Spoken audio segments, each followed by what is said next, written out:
Sveiki, su kuo dar nesimatėm. Čia Gintaras Akulevičius, The Linguist Institute atstovas Lietuvoje.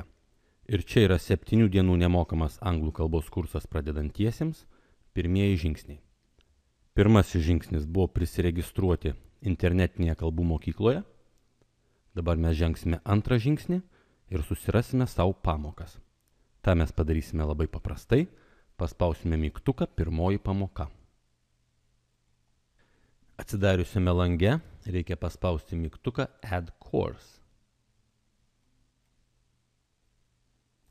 Visa kolekcija atsidūrė skyriuje, kuris vadinasi Mano pamokos.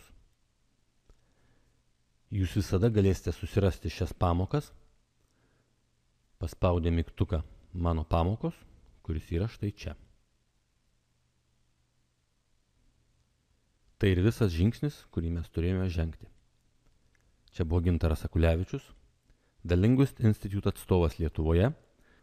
Ir tai buvo 7 dienų anglų kalbos kursas pradedantiesiems pirmieji žingsniai, pirmoji diena, antras žingsnis. Susitiksime 3 žingsnyje.